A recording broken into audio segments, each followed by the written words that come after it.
here, and there are many reasons why we have identified Jerry to be with us, and I wanted to speak just personally about that.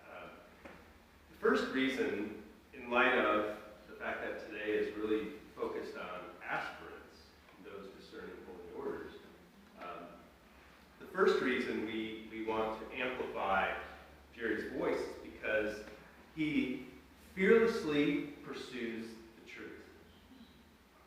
Fearless. And I've seen this embodied, and we took a wonderful trip to Israel together. Jerry invited me to go on this trip with a group of young professors, and it was life transforming. And for all the reasons related to what he's going to discuss today, really opened our eyes in ways that were tremendous and unforgettable. So, engaging with us in a fearless way, confidence that it was remarkable on that trip. It was an embodiment of this fearless pursuit of the truth. But there's another thing. The second reason is that this fearlessness shows itself in this incredible indifference concerning what others think. He doesn't care if you like him, which paradoxically makes him extraordinarily likable. He's wonderful. He's a wonderful friend. Fearless when it comes to whether or not people like him. And the fact is all of this is born out of his deep love for Jesus the Messiah. A security that's born out of the deep roots he has in the gospel concerning his son. So he's exemplary, not only in his scholarship, but in his life. And so we're blessed to have him. Please join me in welcoming again Reverend Dr. Gerald McDermott.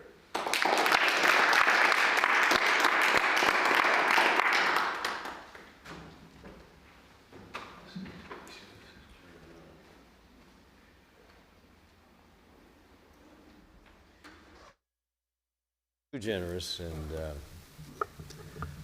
I think one reason why I need more courage, and this is a day when especially we all need courage. But I think one thing in my life that helped me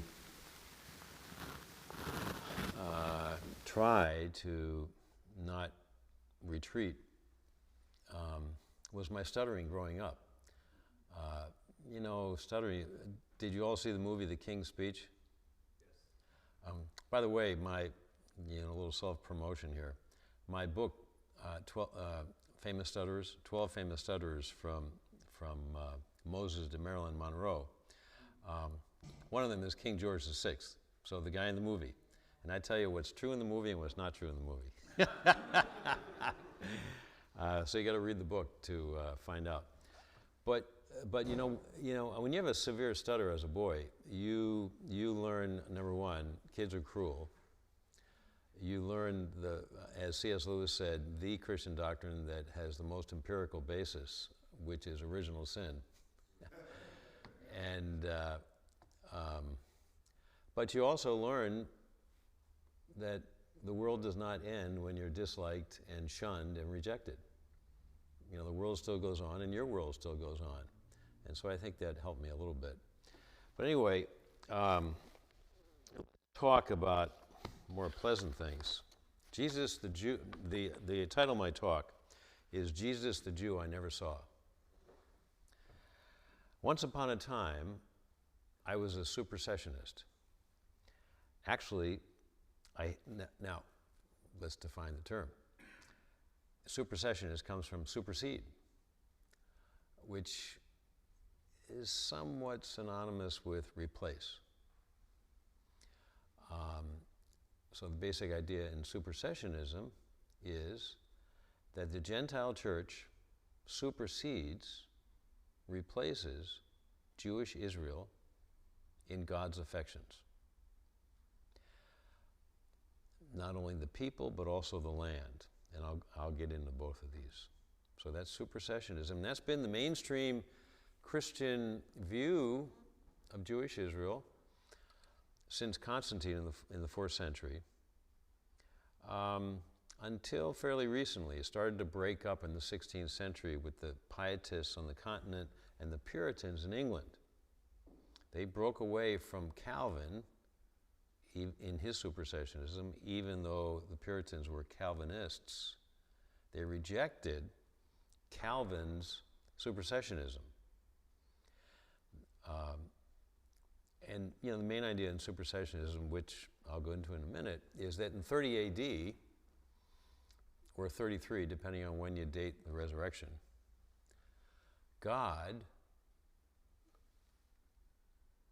really broke his promise to have the Jews as his chosen people forever. It's all over the Old Testament that it's a forever promise, not just temporarily, forever. No matter what they would do, they're still his chosen people. He broke that promise, and he transferred all the promises that he had made to Abraham and his progeny to the Gentile church, because the majority of Jews in the 1st century rejected Jesus as Messiah. So God took all those covenant promises to his chosen people, the Jews, and transferred them all to the Gentile, mostly Gentile, as time went on, it became almost entirely Gentile church. And whereas in the Old Testament, the land of Israel, God makes promises about the land, by the way, in the Old Testament. You know how many times? 1,000 times. Talks about the land more than he even talks about the covenant. Whereas in the Old Testament, the land of Israel is the center of the world. In the New Testament, according to supersessionism, it's now the whole world. The land of Israel is no more significant than the land of Louisiana. No more special. And the Jewish people, if they don't accept Jesus, are no more significant in God's eyes than the Cajuns. Okay, that's supersessionism. So once upon a time, I was a full-blooded supersessionist. And actually, I held to this way of thinking about Jewish Israel for much of my self-consciously theological life. Now, what do I mean by this? I'll redefine the term in a little bit more detail. So let me explain the faith of a supersessionist. It means, and this has been the faith of most Christians since the 4th century up until today. It means believing that the Gentile church has superseded Jewish Israel in God's affections. A corollary to this is the conception that the Old Testament is all about the particular, and the New Testament is about the universal. The Old Testament God cares only about a little people called the Jews and a little land called Israel. But the New Testament God, in Jesus, changes all that. He cares about the whole world. Not only the people of the whole world, but all the lands of the world. After Jesus came, God in the flesh, God stopped worrying, as it were, about the Jews and their little land the size of New Jersey. Now he has the whole world in his hands and all the Gentiles. To think that he has a special care for the Jews is to attribute favoritism to God. And Peter, after all, says in Acts 10 that God repudiated such favoritism when Peter declared, God shows no partiality. That's Acts 10:35. Now I'm trying to lay out for you the faith of a supersessionist, okay? Supersessionists believe that God did indeed covenant with Israel way back when, at the beginning, with Abraham, Genesis 12. But supersessionists also believe that when most of Jewish Israel in the 1st century, 2,000 years ago, failed to embrace their Messiah in Jesus, that God transferred the covenant to the Gentile church, which then became the new Israel. They find support for this transfer of the covenant in Jesus' parable of the wicked tenants. This is one of the classic proof texts for supersessionism. Matthew 21. Jesus suggested supersessionists, exegetes, Bible scholars, pastors, theologians will say, in this parable of the wicked tenants in Matthew 21, that the tenants who beat, stoned, and killed the servants, and then the son of the vineyard owner, were the Jews who killed the prophets and were about to kill Jesus. And when Jesus said, after all, it's Jesus telling the parable, right? When Jesus said the owner would, quote, let out the vineyard to other tenants who will give him the fruits in their seasons, he meant the Gentiles. God, according to supersessionists, was through with the Jews. And this parable of the wicked tenants made it clear that God was through with the Jews, sick of the Jews, and was starting over with the Gentiles who accepted Jesus. These Gentiles, who in succeeding generations came to populate the church in great numbers, were the new owners of the covenant. Therefore, the supersessionist story goes, the true Israel is no longer Jewish Israel, but the church, which has accepted Jesus, made up of Gentiles and Jews alike. But although Jews are a small minority within this church, they don't follow Jesus in a particularly Jewish way. Most Jews within the Christian Gentile, mostly Gentile church. And they're not supposed to, because Jesus and Paul, supersessionists say, abolished distinctions between Jews and Gentiles. Jewish law has been transcended by the new law of Christ. That's 1 Corinthians 9. Jews outside this church are of no particular interest to God anymore. And the land of Israel is of no more significance than that of Florida. I believed all of this. I was trained in all of this for the first 2.5 decades of my adult Christian life. But then one day, I heard a wake-up call. It came in the form of gentle questions from a tour guide in Israel who was helping me lead a group of church people on a pilgrimage there. When I taught the group at biblical sites, I larded my comments with the supersessionist narrative I just described. My guide, Baruch Kavaznika, what a great name, Baruch Kavaznika, posed polite questions to me privately after most of my lectures. He just asked questions. He made me want to learn why he was asking these questions. So I hunted down the books and articles which he suggested, and they pointed me to many more in the next years. After several years following up these leads, I began to realize that I had missed much of the Jewish reality of both the Old and New Testaments, because I had been trained to miss it. I thought of the book that I had read as an undergraduate at the University of Chicago that made such a deep impression on me. Thomas Kuhn's Structure of Scientific Revolutions, 1961.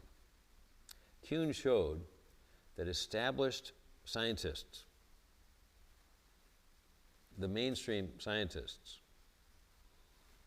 repeatedly refused to accept clear evidence for what was right in front of their eyes, scientific breakthroughs, because they couldn't see the evidence that was right in front of their eyes. They had eyes to see, but they could not see, as Jesus says of the Jewish leaders who refused to accept the testimony about him by the man born blind in John chapter 9. We read that as the gospel text on Sunday. The training Thomas Kuhn shows in this book, Structure of Scientific Revolutions, The Structure of Scientific Revolutions, he shows that the training of the establishment scientists in every era when there was a great scientific breakthrough, like Copernicus, like Newton, you know, the breakthrough of Einstein, that the training of the established scientists in the existing scientific paradigm had blinded them to data that contradicted their training. They had eyes but could not see, as Jesus might put it. One day it dawned on me that the same thing had happened to me. I had read the Bible carefully, I thought, for 25 years, but totally missed what was right in front of my eyes. I missed it because I had been told in my training that it was not there. For instance, my first book on this was a collection of essays that I put together, came out of a conference that we put together called the New Christian Zionism. And that's the academic, much more academic counterpart to this little book that is for folks in the pew. But I find that my theologian friends prefer this to that. But anyway,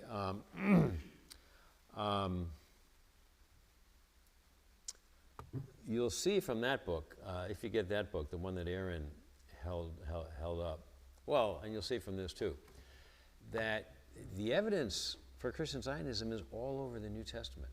It's all over. It's right on the surface of the lines as well as between the lines. All over. But most theologians, most Bible scholars, never see it because they're trained not to see it. Now, the passage that first suddenly jumped off the page was Romans 11, 28 and 29. Paul was talking here about Jews who had not accepted Jesus. Now, remember, Romans is written right before the end of his life. Probably 58. He's probably gets his head chopped off by Nero in 62. This is it's the closest thing we have to a Pauline systematic theology, right? This is his most mature reflection on Jews and Gentiles after his whole probably 45-year career as an apostle. He's been struggling with these questions about Jews and Gentiles. And did God abandon the Jews because most of them, although there still were hundreds of thousands who accepted Jesus as Messiah, and I hope to get to that in the Q&A, in that first century. But still the majority, over 50%, rejected Jesus as Messiah. And in chapters 9 through 11, Paul's trying to deal with this rejection of the majority of his brothers, by the majority of his brothers, of their Messiah. Does this mean that God now has rejected them as his chosen people? That God has now canceled his covenant with them? And if you try to read Romans 9 through 11 without the blinders on that supersessionism gives most Bible scholars and most Christians and most theologians, you will see loud and clear. Paul says, no, God has not rejected the Jews as his chosen people, even though most of them have rejected Jesus. And in fact, now I'm going to put this crudely, okay? I'm going to put it crudly, as a rabbi might. Paul blames it on God. Paul says just a few verses before that God had sent to his people, the Jews, a partial hardening. God had closed the eyes. God had purposely closed the eyes of most of the Jews to his Messiah. Now, why would God do that? Why would God do that? Because you see this, if you understand the rabbinic dialogue going on in the decades, about 150 years before Paul. Paul says here, in Romans 11, it was for your sake, he says. These mysterious three words, I had never understood until my eyes became open to all these sorts of things. For your sake. What? For your sake. Here, go to Romans 11. if you want, or just listen to me, and I'll read it to you. But you might want to see this. Verse 28 in Romans 11. As regards the gospel, they, now who are the they? He's talking about the majority of his brothers, the Jews, who were still rejecting Jesus as Messiah. They are enemies of God. Oh shoot, I don't have my Greek in front of me. It's actually, thank you, Father Aaron. It's actually in the Greek. It's not enemies of God. It's enemies of the gospel, as I recall. Euangeliou, the genitive. For your sake. Have you ever noticed that those three words in there? For your sake? What does that mean? For your sake. Paul is saying, God, and look up at verse 25. Lest you be wise in your own conceits. I'm reading from the ESV. Lest you be wise in your own conceits, I want you to understand this mystery, brothers. A partial hardening has come upon Israel. God sent the partial hardening. Why? It's for your sake. Thanks. So down in verse 28. According to the gospel, they are enemies, ektroi, dihumas, for your sake. Yeah, it's as regards the gospel, they are enemies. It doesn't have of God. Now, the ESV is pretty good in a lot of ways. It's infinitely better than the NIV. It's much closer to the Greek and the Hebrew. But the ESV, I know some of the leading translators, so some of my former colleagues, and they're all supersessionists. And you get this supersessionist flavor from the ESV, unfortunately. So the ESV Study Bible, the notes, full of supersessionism. There's a lot of good stuff in the notes, but not the stuff related to Judaism and the covenant. It's classic supersessionism. As regards the gospel, they are enemies. Now, the ESV says of God. That's not in the Greek. It is not in the Greek. It's not there. Where in the world do they get that? Supersessionism. For your sake. So what's the for your sake? Here's the background. The rabbis had said, the rabbis were all looking forward to the Messiah coming very soon. They're all talking about the signs of the Messiah. So when Jesus is being interrogated, if you remember in the Gospels, toward the end of each Gospel, the chief priests and the scribes know a lot about the Messiah, what he's supposed to do. They knew he was supposed to be born in Bethlehem. And they knew that Daniel 7 is probably talking about the Messiah. They knew that. And so when Jesus quotes Daniel 7, they said, if you remember some of the scenes in the Gospels, that settles it. You are blaspheming. You're claiming to be the Messiah, not only a man Messiah, but a divine Messiah.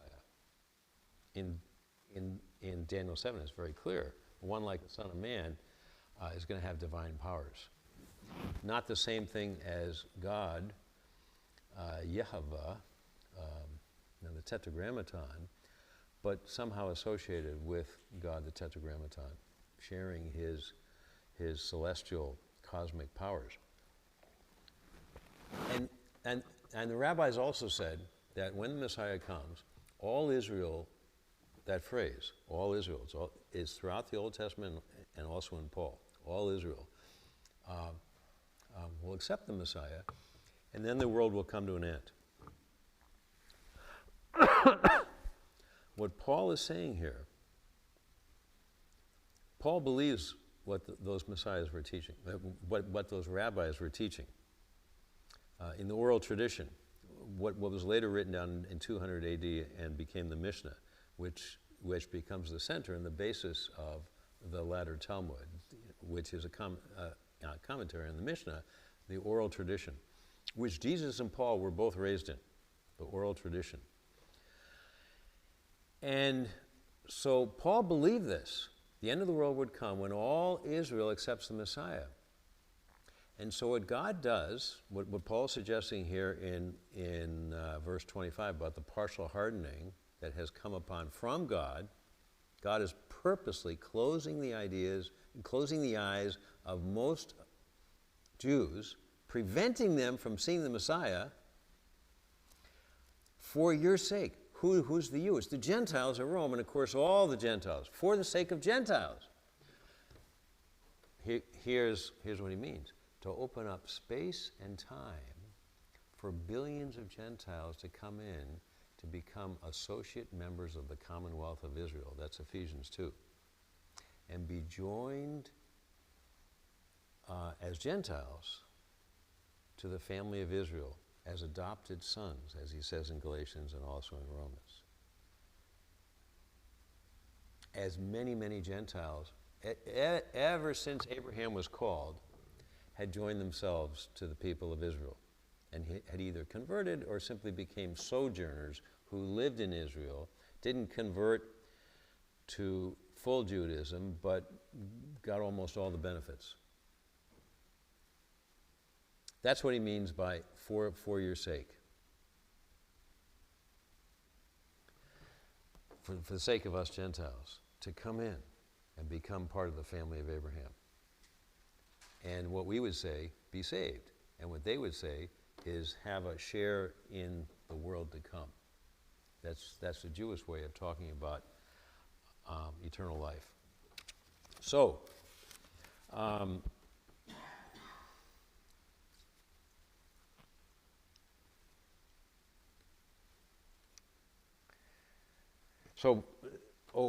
and then he goes on to say, but as regards election, so in verse 28, he's talking about Jews who have not accepted Jesus.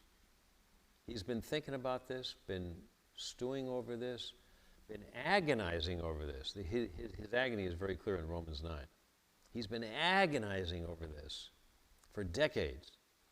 And notice what he says next. But as regards election, now election is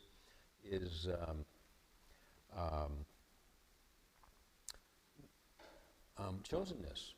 God choosing the Jews, not the Assyrians, not the Hittites, not the Babylonians, not the Egyptians, but the Jews to be his chosen people. And over again in the Old Testament he says, forever. As long as the sun and the stars are in the sky, so long, he tells Jeremiah, the Jewish people will be a nation before me.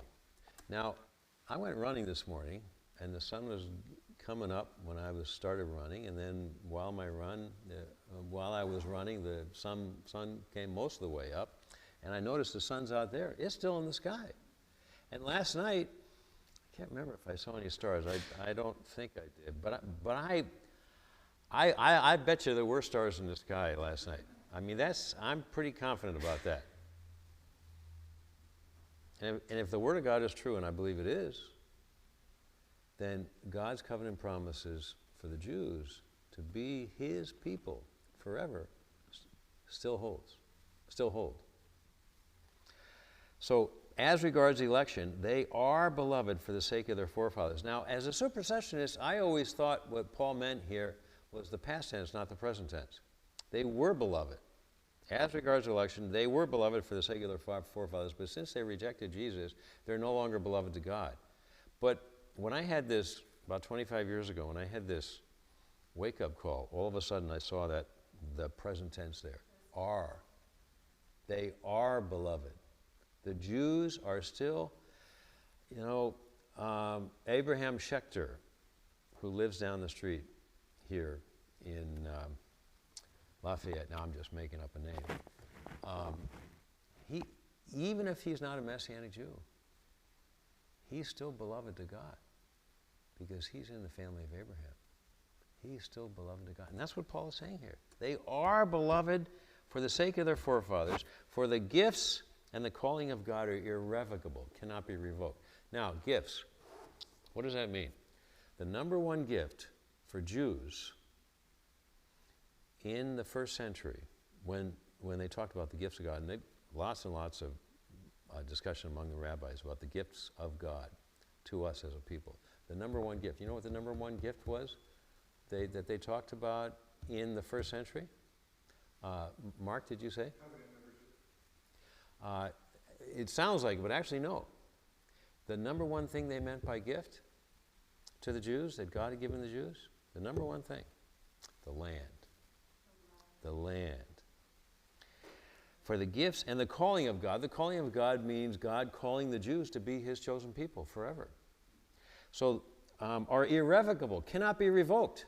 So, this was the question that Paul is wrestling with in Romans 9 through 11. Now that most of my brothers are not accepting their own Messiah, has God changed his mind? Has God taken the gift of the land away from them? Has God taken their chosenness, their election, their calling away from them? And Paul says very clearly here, says, no, no, no. They're still in place. And that's what that's what all supersessionists would deny. Supersessionism as a mainstream Christian doctrine ever since the 4th century has been saying that God has taken the land away from the Jews. It's no longer theirs.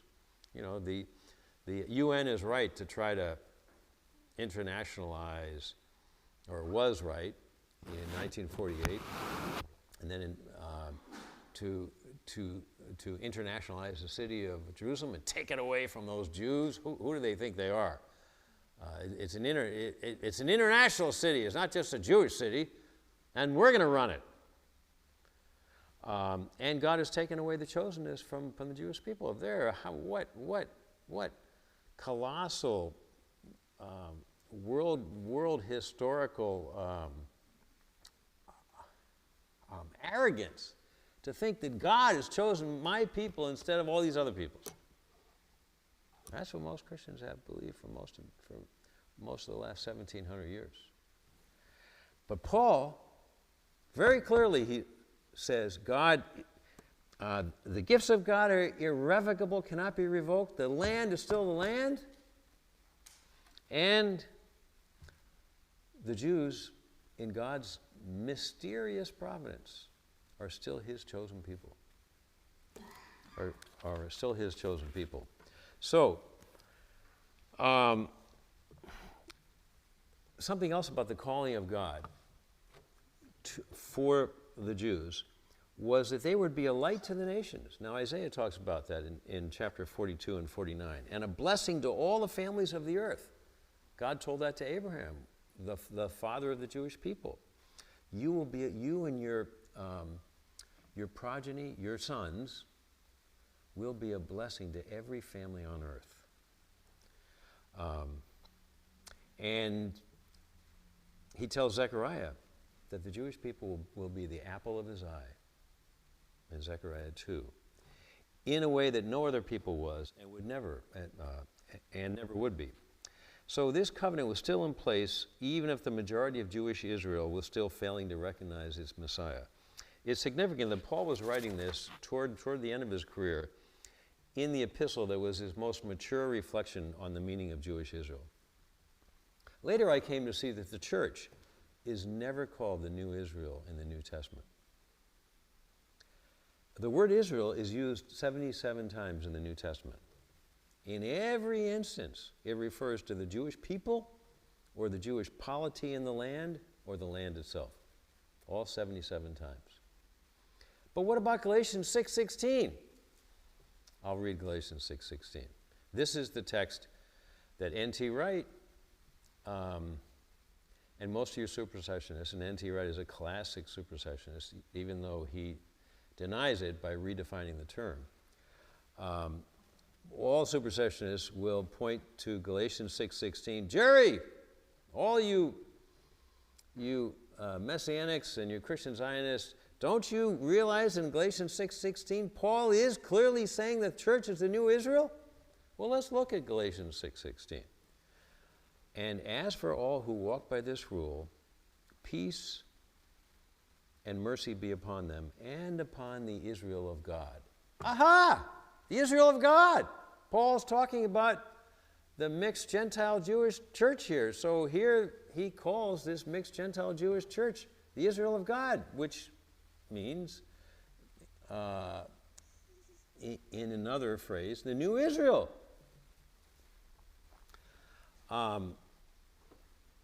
There are problems with this interpretation. It misses the contrast that Paul draws within the verse between two types of people. The first type is all who walk by this rule. Well, what's the rule? Paul tells us in the preceding verse, in verse 15. Chapter 6, verse 15. Neither circumcision counts for anything, nor uncircumcision, but a new creation. Those who walk by this rule are all those who embrace the new creation in Jesus the Messiah, the Christ. Paul blesses them. Peace and mercy be upon them. But the supersessionist interpretation misses the import of the words that Paul uses to close this verse. Very important, kai, and, that's Greek for and upon the Israel of God. Paul is blessing not only those who accept the new creation, but also those who do not accept the new creation. And those who do not accept the new creation, he calls the Israel of God. Who might these be? It seems clear. That part of Jewish Israel that refuses to accept Jesus as Messiah.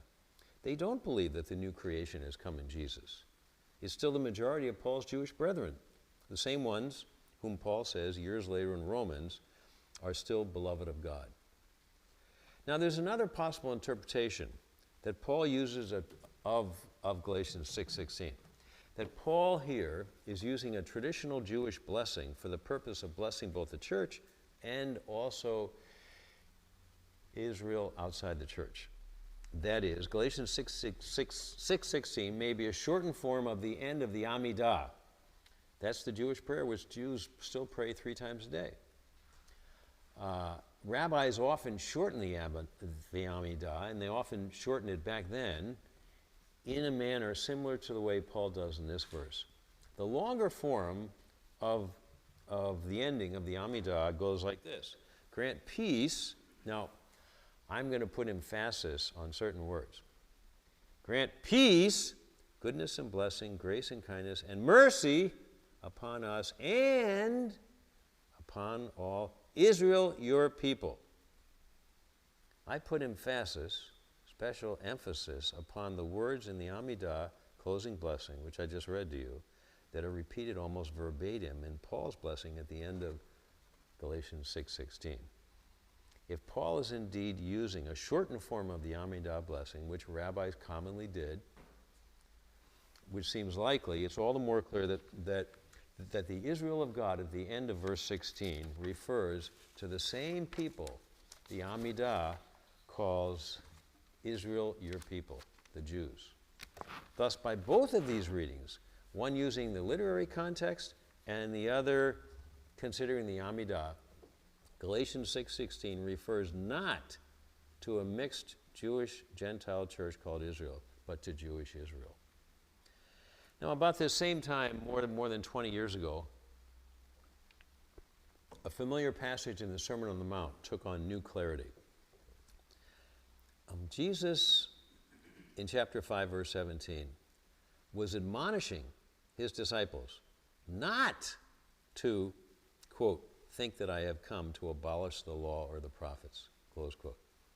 Now, I remember thinking about this time that the traditional interpretation of Jesus vis-a-vis Israel was that he had come to do precisely that, to abolish the law and the prophets, because he had come to start a new religion called Christianity that was a radical break from the law and the prophets of Judaism. How many of you have heard this in sermons or read this in commentaries or theological books? That Jesus came basically to depart radically from the Judaism of his day.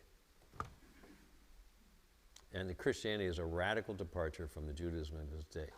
And typically it goes like this. Judaism is all about works, salvation by works, and Christianity is all about grace, grace, grace. And by the way, did I mention grace?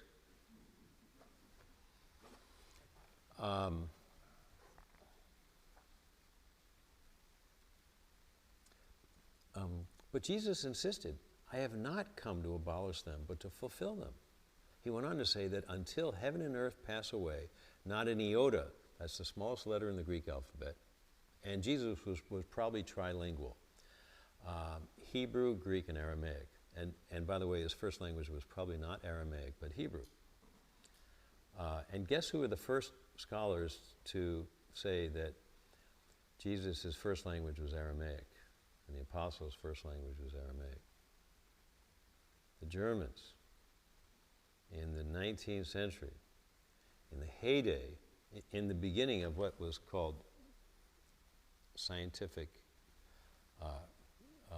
racism, scientific anti-Semitism, coming out of Germany, it was these scholars who said, oh no, Jesus, his first language was not Hebrew. That would make him too Jewish. It was Aramaic, which is didn't come from Israel, that language.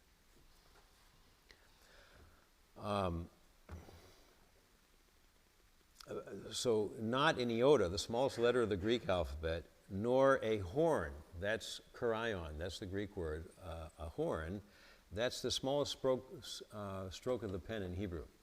So not the smallest Greek letter, not the smallest stroke of the pen in Hebrew, will pass away from the law and the prophets until everything is accomplished. Those are Jesus' words. When I realized that Jesus' Bible was the Old Testament, it became clear that Jesus was referring to Torah most certainly, and possibly to the rest of the Old Testament as well. I had always thought that only the moral part of the Old Testament law had any significance for Christians. Raise your hand if that's what you thought too, or you had heard. It was only the moral part of books like Leviticus, and Deuteronomy, not the judicial and not the ceremonial, right? Just the moral parts apply to us.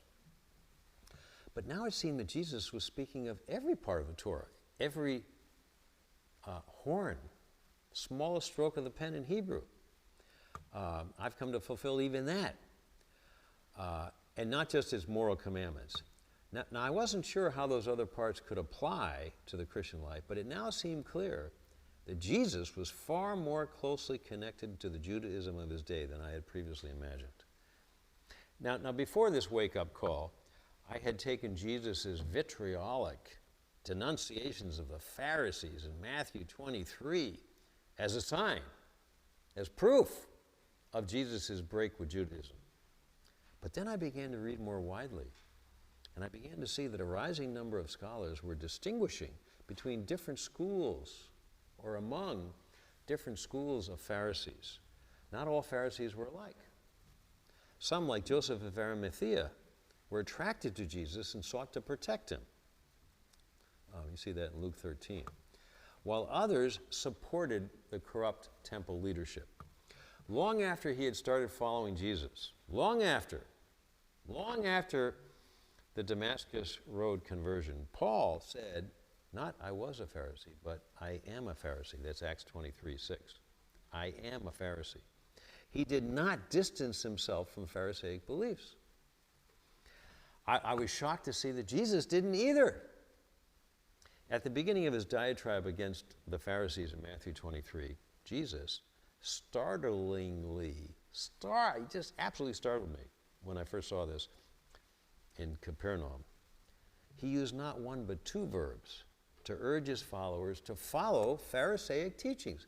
Now, how many of you knew that Jesus tells us to follow the teachings of the Pharisees?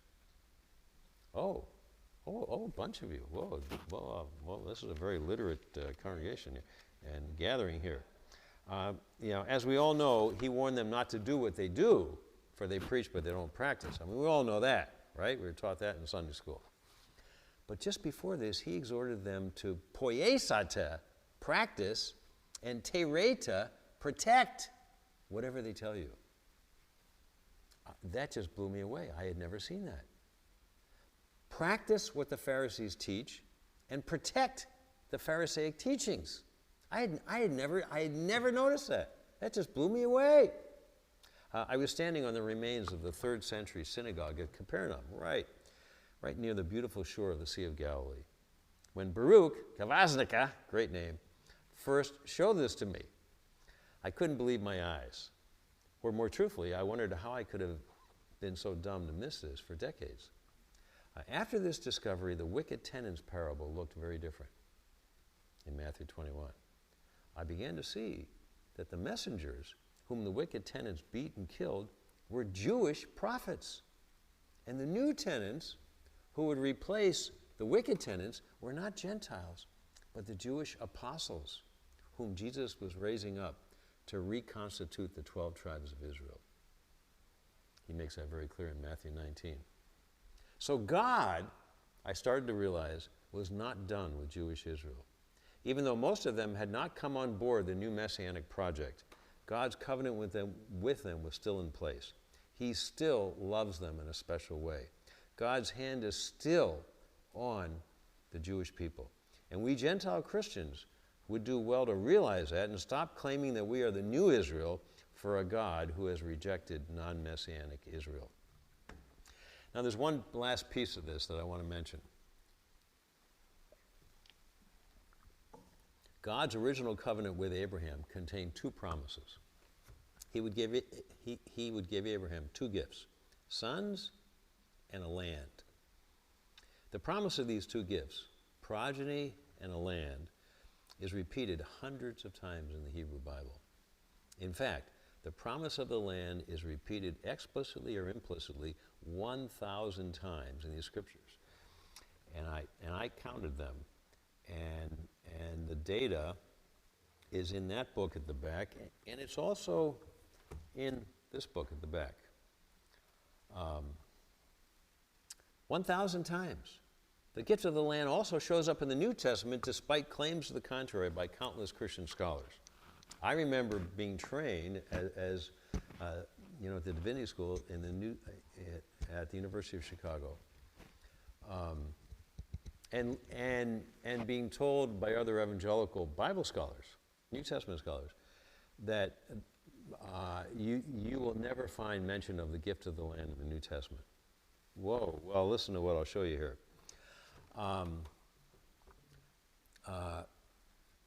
Where in the New Testament? Well, all over. It's right on the surface of the text. But again, as for the continuation of God's covenant with the Jewish people, we have not seen it because we've been taught not to see it. We've been taught it's not there. And so it's no wonder we never see it. But Jesus, let's start with Jesus. He's a pretty good one to start with. He predicted that Jerusalem would continue to be trampled upon by the Gentiles until the end of the times of the Gentiles. Now, when was that? Well, we are in its midst right now. We're in the midst of the end of the times of the Gentiles. Why do I say that? For over 2,000 years, Jerusalem was trampled upon by the Gentiles, which means controlled by the Gentiles. But it came to an end in 1967 when Israeli paratroopers, one of whom is a friend of mine, who's a Jonathan Edwards scholar, Avihu Zakai, captured East Jerusalem, restoring control of all Jerusalem to the Jews for the first time since Pompey's troops captured Jerusalem in 63 BC. So exactly 2,030 years later, or roughly 1,930 years after Jesus' prediction. Jesus predicted one day Jerusalem will stop being trampled upon by the Gentiles, and that'll be the beginning of the end of the times of the Gentiles. We are living during the time of the end of the of the times of the Gentiles. So notice that Jesus was referring to the future of Jerusalem in the land of Israel, clearly implying that God still had and has plans for the land of Israel, which continue into our day. Jesus also predicted that one day the people of Jerusalem will welcome him. And they will say to him, "Blessed is the one who comes in the name of the Lord." Now that hasn't happened yet. But Jesus said, someday it will happen. Now what about Paul? He too believed the land promise. Now how many of you have seen this? He states it clearly in his speech at the synagogue in Antioch, Pisidia, in Acts chapter 13. We'll we'll go back in time and we'll put on the tape that was made, and we'll zoom up to the middle of this speech and we'll hit play, and here's what we'll hear. Men of Israel, and you who fear God, listen, and by the way, the you who fear God are the God-fearers, which are mentioned all over Acts. These are the Gentiles who would come every Saturday morning all over the Mediterranean world. Philo, the great Jewish philosopher, Paul's contemporary, said, probably tens of thousands of Gentiles all over the Mediterranean world would come to the synagogue on Saturday morning because they were in awe. They loved the God of Israel, and they knew the God of Israel was the only true God because of the beautiful liturgy and the sacraments and the wonderful preaching from Moses that they heard every Saturday morning at the synagogue. And they were called by the Jews God-fearers, righteous Gentiles. Men of Israel, and you who fear God, listen. The God of this people, Israel, chose our fathers and made the people great during their stay in the land of Egypt. And with uplifted arm, he led them out of it. And for about 40 years, he put up with them in the wilderness. And after destroying 7 nations in the land of Canaan, that's Joshua, he gave them their land as an inheritance. That's Paul speaking. Paul clearly recognizes, believes in the gift of the land. Present tense, when Paul was speaking. What about Peter? In his second speech in Jerusalem, he talks about in Acts 3, verse 21, he talks about a future time for restoration, or the Greek word is apokatastasis, that is going to come. When Peter said it hasn't come yet. His future apokatastasis is going to come by God's holy it's the one that was predicted by God's holy prophets, Peter says. This was the word used in the Septuagint. Now, the Septuagint is the Greek translation of Tanakh, the old, what we call the Old Testament. The Greek translation, the Septuagint, was the Bible for the early church. They did not read it in Hebrew. They read the Greek translation, the Septuagint. And when you look up apokatastasis in the Septuagint, this was a very, very familiar word. This was the word that the prophets, Jeremiah and Ezekiel primarily, used for the future return of Jews from all over the world back to the land, from the diaspora back to the land of Israel. Now, many scholars think, well, yeah, that took place after the Babylonian captivity. We all know about that. That's the apokatastasis. But Peter says here, more than 500 years after the Babylonian captivity, and after that return, he says there's another worldwide return that hasn't happened yet. It was in his future.